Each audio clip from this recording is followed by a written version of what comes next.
This session is being offered by the Inner Resilience Network. Uh, Jill Bistrova, who is here, and many others have kept this going since I think we started it in St. Paul when we had our first Inner Resilience meeting there. It's been a great community, and the various 10 a.m., well, I'm in Central Time, so wherever you are, whatever morning time this is for you, each morning there will be a session. This session I'm calling My Body on Our Earth. And I'm going to start. You're going to get to introduce yourselves in a little bit, but we're going to start. I'm going to read you a very short story. I am right now by a lake named Birch Lake in northern Minnesota. I'm admitting Angela. I am on near this lake in northern Minnesota. The land is Anishinaabeg land. In a bit, I'm going to ask you to put into the chat, or I think we're few enough that you can say where you are and what a nearby non-human being is. Right out my window is a cedar tree among a great many white Norway pines. I'm going to read you a quick story. I took my children back to the lake. We pushed down a path to the place where a spring gushes out under cedars to send its water winding through mossy, mushroom-studded banks. We went to the V-shaped trough that channels that water over the logs, past rocks and eddying pools. My son pulled spruce twigs from young trees and set them into the flow. As their pitch reacted against the water, they spun like tiny mad boats toward the lake. He laughed and pulled down another pitch boat. Have any of you done that when you were children? If you take a little bit of a spruce and put it into the water, the tar comes out of it and it just goes wildly down. Let your kids do it if you haven't. Do it yourself if you never. But Josiah, I said, ask the tree. See if it wants so many boughs broken. Trees don't talk, said my son. Ask anyway, I told him. He turned to the tree. His lips moved. He looked back at me.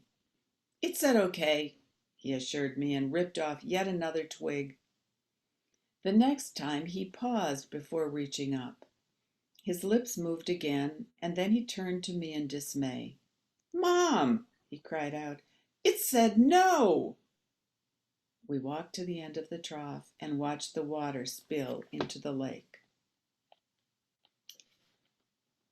We're going to start from thinking about where we are,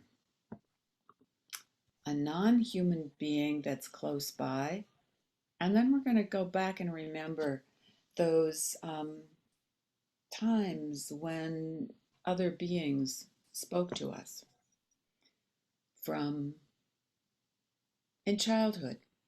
Sometimes I think children listen better than we adults, but we'll also let us as adults listen to what's out there.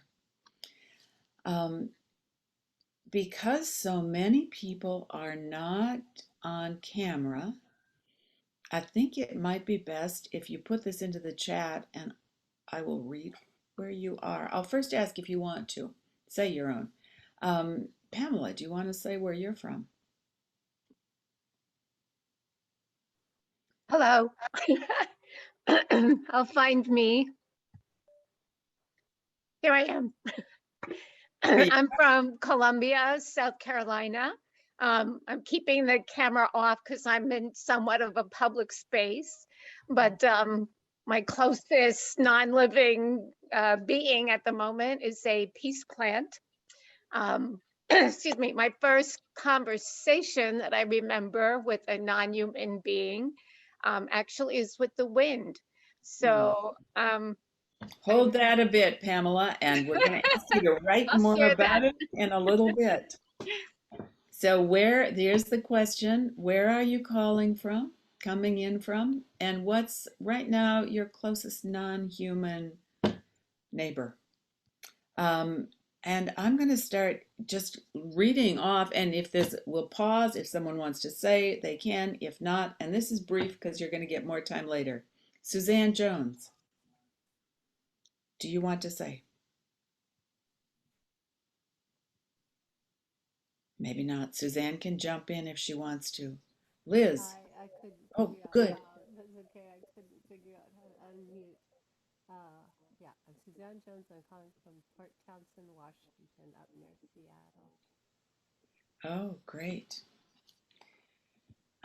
Let's go to Liz. She says she's from Goliad, Texas, with a cardinal and dove that visit. Thank you. Bethsaida.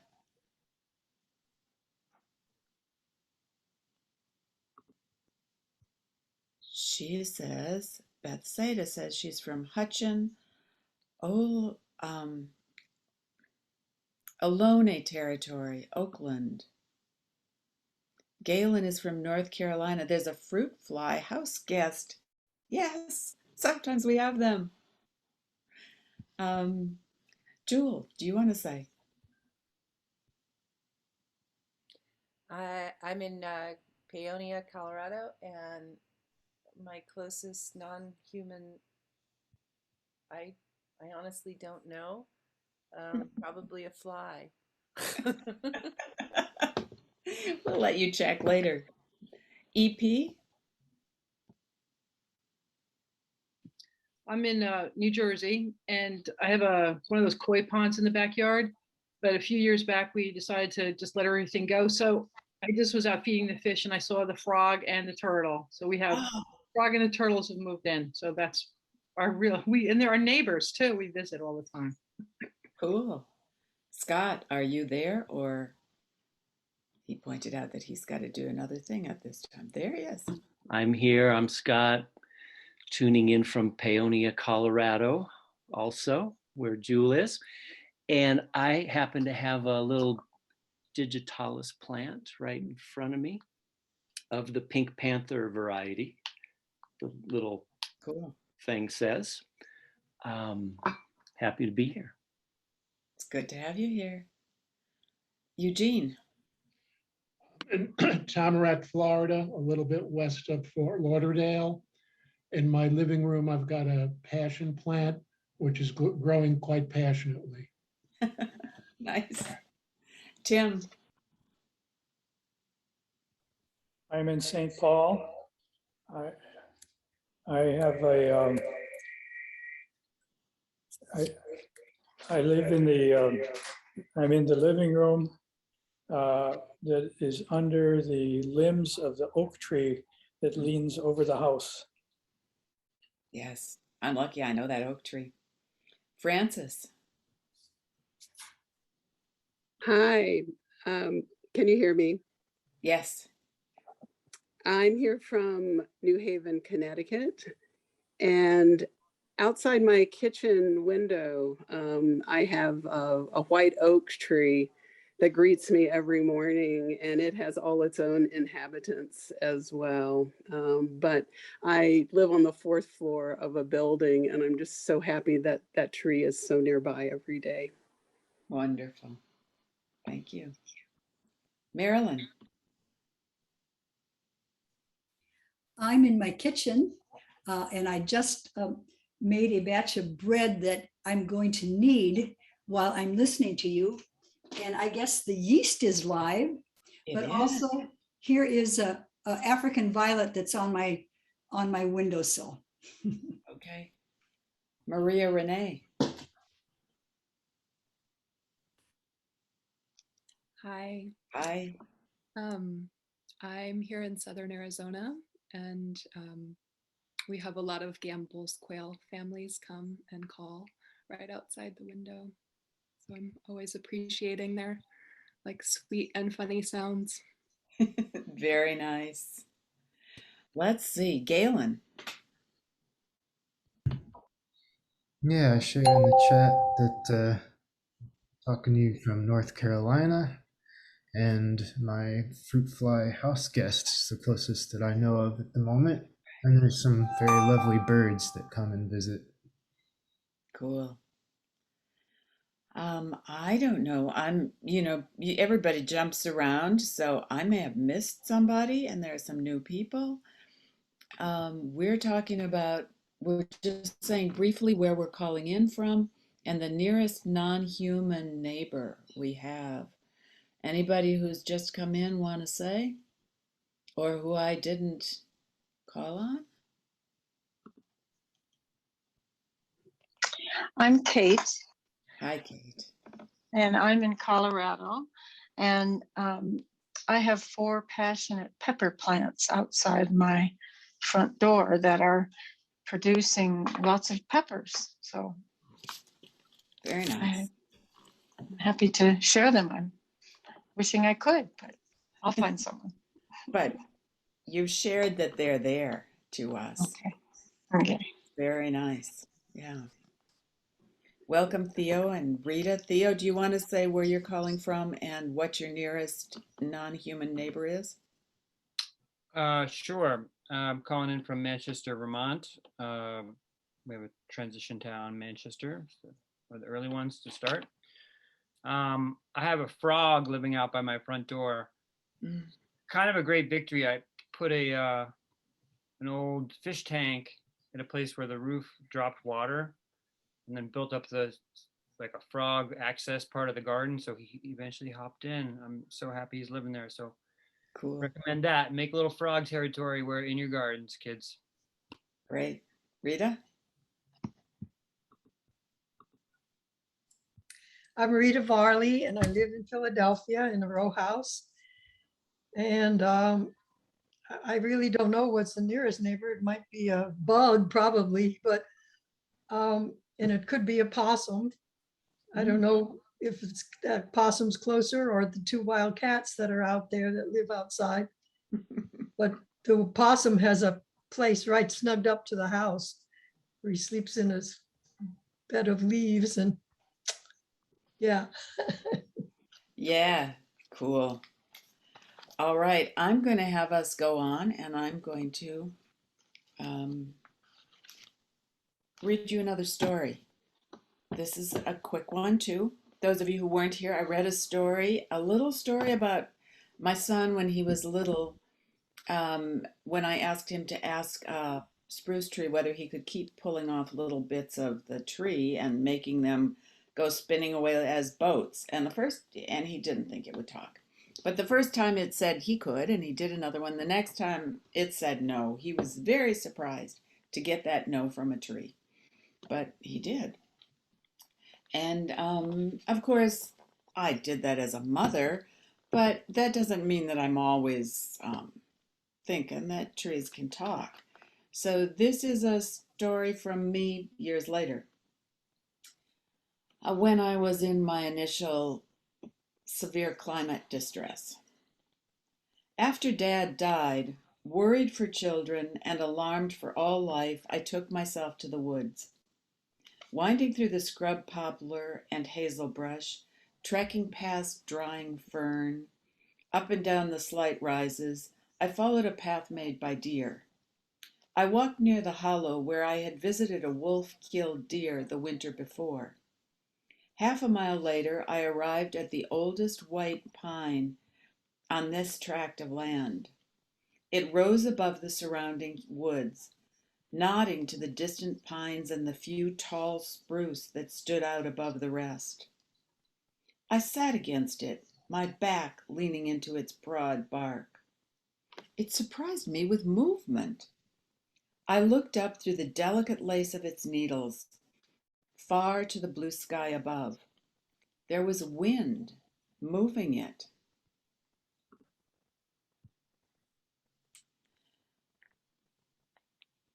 Coursing all the way down to the base, there where my back settled against it. I'm going to pause and give you a picture. There is a white pine. Relaxing into its sway, I prayed to the tree. Please, take care of my daughter. I did not expect a reply, did not think the tree could hear me, assumed I was merely wishing. But I heard a reply. The tree said, "If you will take care of mine." Pine cones open only during fire, and I knew that no fires had been allowed in these woods for the past 45 years. Therefore, this tree could not have a daughter. I stood up, unnerved. I walked away from the tree, pushing further into the brush, and then I was pulled up short by a blur of white pine needle. Just a little taller than I was, a young white pine stood, 40 feet from her mother, the daughter of the pine, struggling to grow amid a tangle of other thin trunks. I turned back to the old one. "Yes," I said, "I will take care of yours." Oops, I'm going to go back to that. I was wrong about those pine cones. I had heard correctly that some pine cones only open in fires, but that's jack pines, if you know. White pines, I paid more close attention later and found that they were growing all along the roads up here. So they open, even not in fires. So my human hubris, thinking the tree could not hear me, and that I must be hallucinating when I thought I heard the tree speak. Actually, what I got from the tree, whether it was, as a Jungian might say, my unconscious talking to me, or the tree itself, or whatever, it was more right than I was. There was a young white pine there, and I finally heard it. We're going to now, though, go to this question. I want you to recall what messages or knowledge you received from a non-human being when you were a child. We're going to take 2 quiet minutes for people to think about that, because there might have been quite a few. For us just to remember, what messages might we have gotten when we were children? You can write them down, you can draw pictures of them. Some of you have paper and crayons, maybe, right near you. But think about many of them, and then we're going to have you put one of them into the chat. The 2 minutes of silence to do this will start right now.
That is 2 minutes.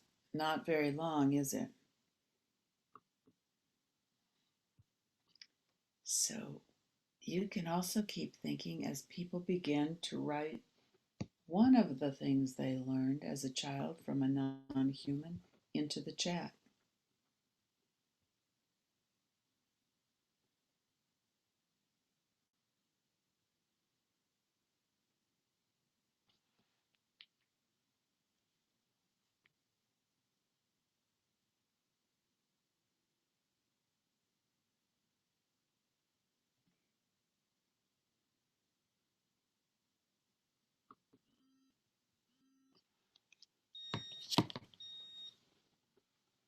If you can, say who it was that communicated with you to teach you that. Add that.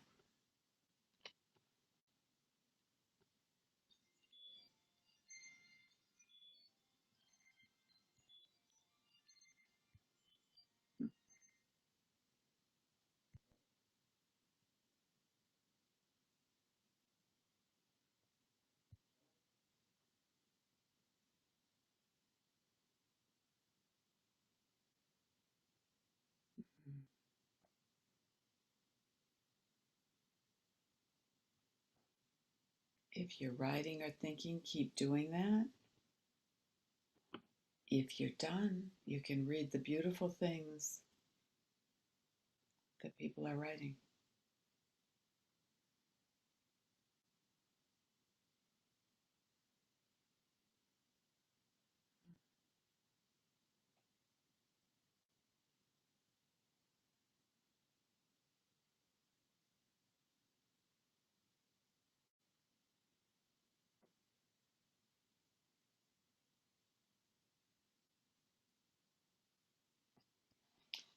Is there anyone here who is not able to read the chat? Then I can speak it to you more. Please, you can just send me a private message or you can say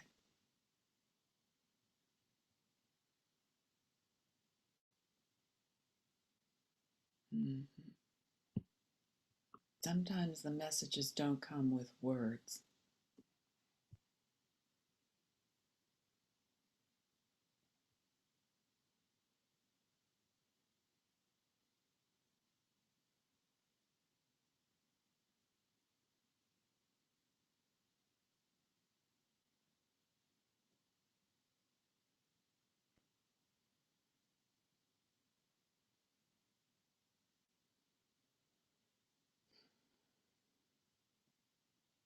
Thank you. I think Matthew joined us recently. I appreciate your words in there.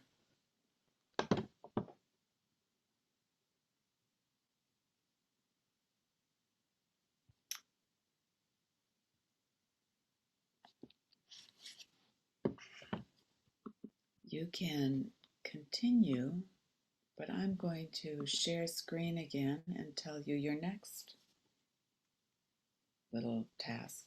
This tree, by the way, this white pine that I have as a picture is the white pine above my parents' resting place. We have a wild cemetery up here. It's called Birch Lake Cemetery, and it was from the first Anishinaabe and Finnish settlers and the original settlers around this lake. And in the past couple years, my family and I have dug holes and buried our parents' ashes under this white pine. So this is one of our guardian one of my many guardian pines. Now I have to get this so that I can switch to the next screen. Why is it not wanting to go to the next screen? We're going to now take a little more quiet time. This is a group I sense that can understand quiet time. Go walk away if you can from your screen. I'll set a timer for 8 minutes. I think we can, yes, we can use 8 minutes. I want you to go find a nearby non-human neighbor and be with it. A tree if you can, a plant. Those fruit flies, the frogs would be wonderful. The yeast in the bread. If you don't, you can even be with one of your non-human internal residents, like your mitochondria, if you'd like. You can speak a bit of your own truth if you want to, but mostly spend time being present to that other being. And then in the last couple of those 2 minutes, anybody can return to this space as you want to. You can write or draw or make a cairn of stones or whatever it is to honor this time that you've had with that other being. If possible, you can bring that back to our time in 8 minutes. So go for it. I'm starting the timer. I'll stay in the room for anyone who comes back, but you are really welcome to walk away. That was 8 minutes. So if you can hear me, come back. If you're off in a conversation that needs to be continued, of course, you'll stay with it. I love the people who have put into the chat the ways they're breaking my rules. It's always more important to follow your own than to follow those that someone like me gives you. But I would like us to do a couple more things as it fits for you in the time together. If you have something to show us from your conversation time, you could raise your hand and then you'll get a chance to show us. If you can type a bit of your experience into the chat, do that now. And we're going to take, let's see, we've got to pay attention to the time. We're only going to take a little bit of time now to share, but I'm going to compile, I'm collecting the chat, and I will be giving you my email my email address, so that you can send me your words even after this session. And then I'm going to be compiling them into a collage from our session, so you can all get back what you and others have said even after this hour is over. But right now, take a bit of time, raise your hand if you have something to show us, type into the chat if you have words you want to share.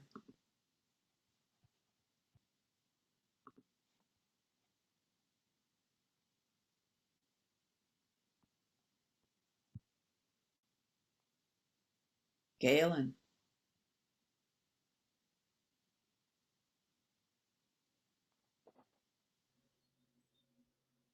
Hello. Hi, Galen. So I'm on the second floor. I'm actually wondering if I should shut this fan.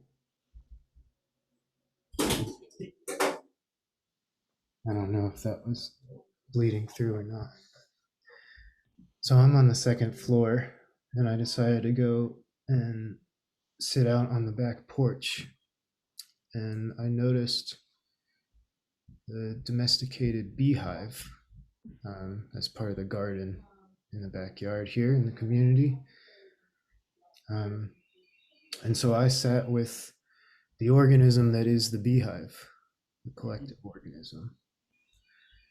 And I was watching some of its little parts go off and disperse and do their job for the organism, finding some nutrients and being part of its metabolism.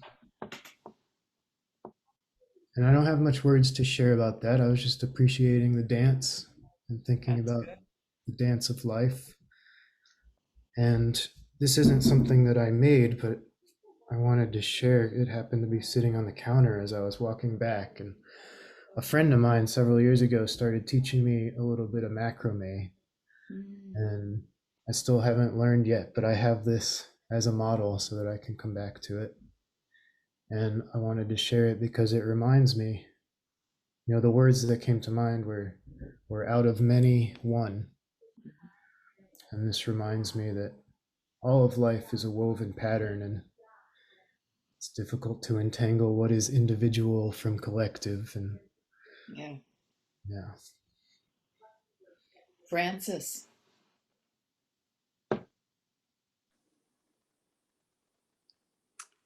So I'm going to try to position this so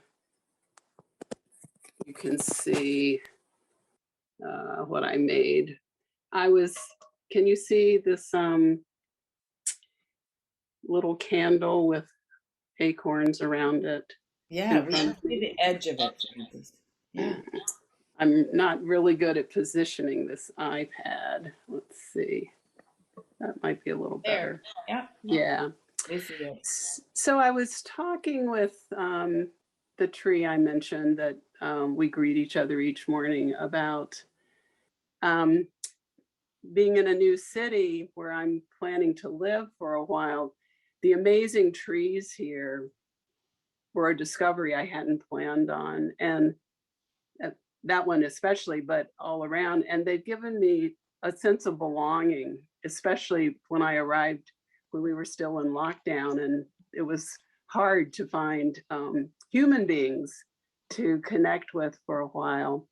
And yesterday I was out walking, watching how the trees are starting to change.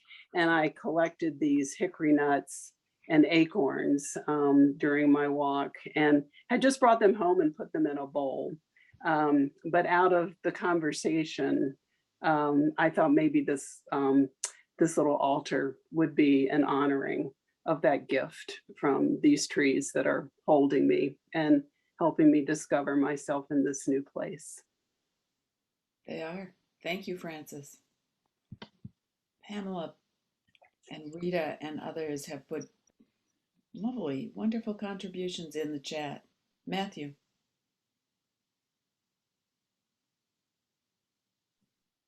Hello. Yeah, good morning.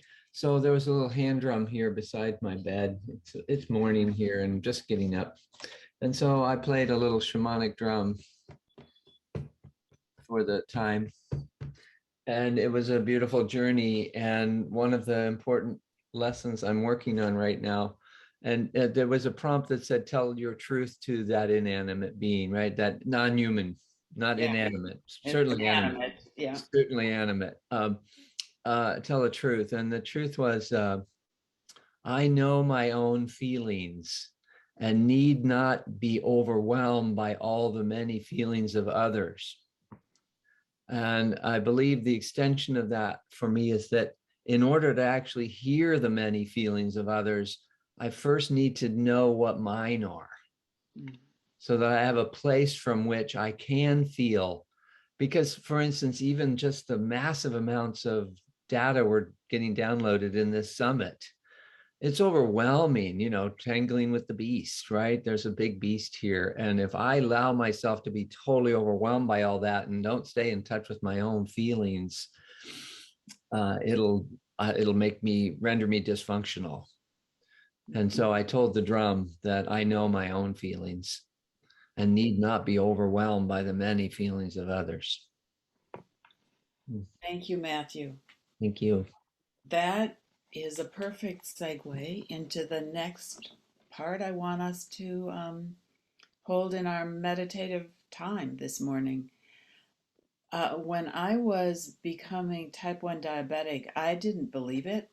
I thought I was just psychosomatically freaking out about the earth condition, and that if I could talk myself out of that, I would stop being thirsty. I told my body that it wasn't really thirsty. As a result, I nearly died because I did not go to the ER until the very last minute, where they saved my life very nicely of them. But you're right, Matthew. If we don't pay attention to our own bodies, we are going to not be able to do this work. So here's a meditation I want to offer you. It's called The Voice of the Body, and I will screen share once more so you can think on this.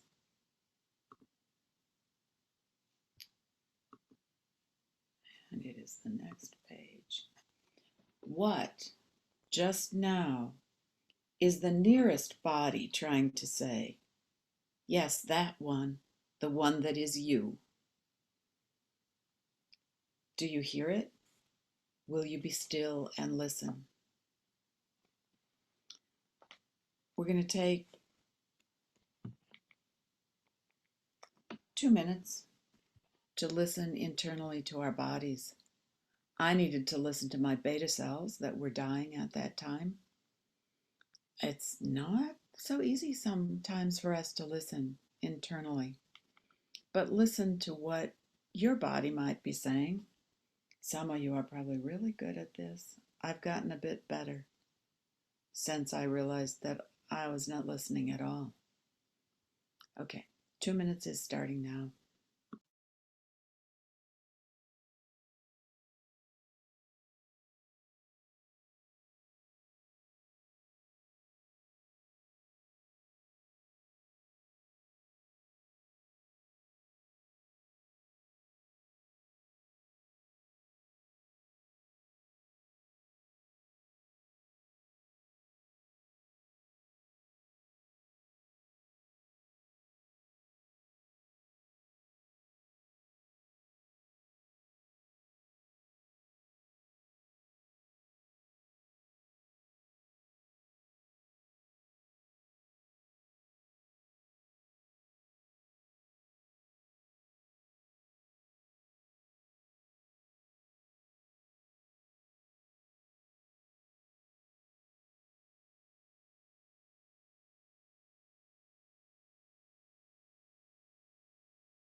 That's been a bit more than 2 minutes.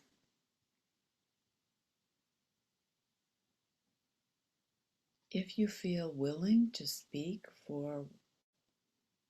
out loud what your body said, raise your hand. Or what some leasty part in your body said. Raise your hand and we will hear you.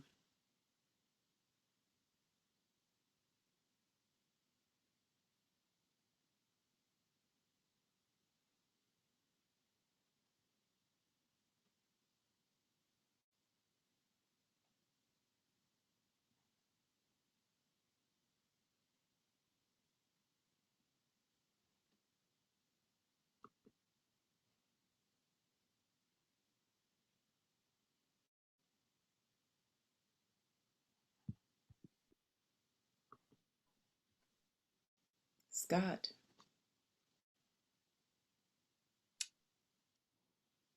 First, I just appreciate the time to tune my deep listening in directly into the body, and my body communicated some shakiness around something happening in the house here where I live.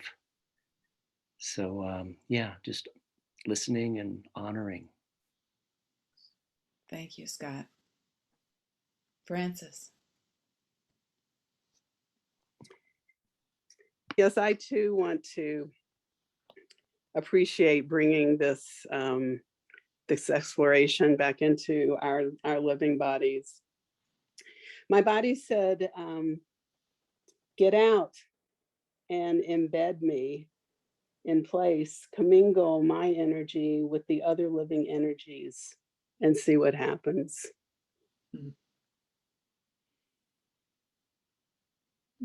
Pretty intelligent. Pretty intelligent body.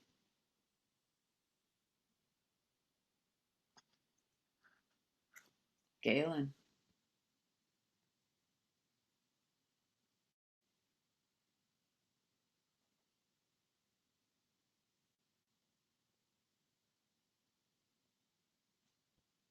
If you're speaking, Galen, you're muted. Whoops, my click didn't work. My body is communicating some sense of need, of not being taken care of. And I was noticing, which is obviously connected to that, just noticing how difficult it was to listen because the mind is so loud. And even now, I'm not entirely sure that I'm listening, or if I'm just sharing what the mind is believing that the body might be trying to say. There's a lot of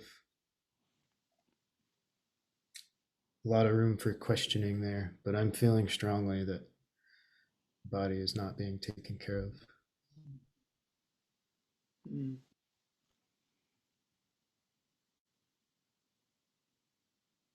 These are precious, these bodies.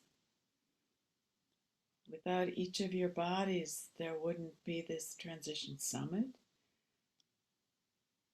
I want to tell you that I had a dream a few nights ago that I was in this house and all these other people were kind of in the air. And I realized they were all my Zoom companions. That the people I've met from this place by Zoom who are embodied, and if they were not embodied, I would not have met them here in the Zoom space, and we would not be able to do this work together. And I was so grateful for all of the real bodies that are really there, but that show up in my Zoom space as kind of, I don't know, ethereal bodies. All of yours. I'm going to share a screen again. We're about to end because I think it might be important for everybody to have 5 minutes at least to continue listening in your own spaces before there's some other session that happens. Tomorrow morning, I want to point out there's From Burnout to Flourishing. That's another one of these Inner Resilience Network sessions. Every morning at 10 a.m., there is something offered by the Inner Resilience Network. Cultivating Compassion is on Saturday. You might want to do this From Burnout to Flourishing first. Here's my email address. Feel free to send other contributions to me, and I will include them in the collage with the ones that I collect from the chat.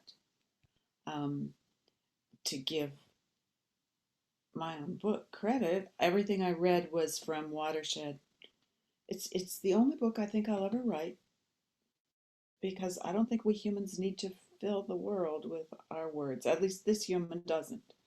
So they're just a few. But if you want to go back to any, it's got a lot of meditations, kind of like this, threaded in it. And you can find it from my website. Here, I'll put I'm going to stop sharing. And I will write that email address into the chat so that you can send me something else, you can copy that easily and send it if you want to. Yes, we're going to go so that you can continue listening to whatever or speaking. Anything, anybody, anything that needs to be said out loud to this group before we go. It's important to say it and not let it stew inside you. Theo.